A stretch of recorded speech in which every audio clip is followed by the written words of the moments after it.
তো যেমনটা কি তোমরা দেখলে আমি একটা রিং লাইট অর্ডার দিয়েছিলাম ফ্লিপকার্টে, তো ওটা চলেও এসেছে। 13 তারিখে আসার কথা ছিল, তো 13 তারিখেও চলে এসেছে। তো এটা ছিল ওপেন বক্স ডেলিভারি। যেহেতু এই জিনিসগুলো ওপেন বক্স হলে আমাদের ক্রেতাদের পক্ষেই ভালো হয়। এগুলোকে ভালোভাবে ওখানেই দেখে নিয়ে যদি কোনো সমস্যা থাকে তাহলে সঙ্গে সঙ্গে রিটার্ন করে দেওয়া যায়, নাহলে বাড়ি আসলে আরও একটা সমস্যা হয়ে দাঁড়ায়। তখন আরও অনেক কিছু চায় ওরা, যে ওটিপি আপনি কি দিয়ে দিয়েছেন, আরও অনেক ইত্যাদি ইত্যাদি অনেক সমস্যা থাকে। তো তারপর এখানে আমি বাড়ি এসে এটাকে ফিটিংস করতে লেগে গেছি। আর এটা যেহেতু আমি প্রথমবার ফিটিংস করছি, আগে কোনো দিন এটা সামনাসামনি আমি দেখিনি, তো সেই কারণে আমার একটু সমস্যা হচ্ছিলো। আমি জানতাম না যে এগুলোকে ঢিলা দিয়ে এরকম লম্বা করা যায়। তো তারপরে আমি এটা জেনে গেলাম।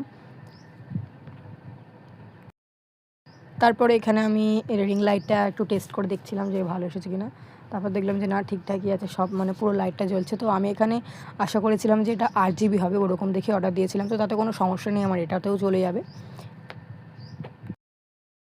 তো তারপরে আমি এটাকেও ফিটিংস করতে পারছিলাম না, যার জন্য বাবাই আবার করে দিল। তো তারপরে আমার এবার আমি এটাকে পুরো সেটআপটাকে একদম ফাইনালি মানে রেডি করে দিলাম। রিং লাইটটা লাগালেই পুরোটা হয়ে যেত।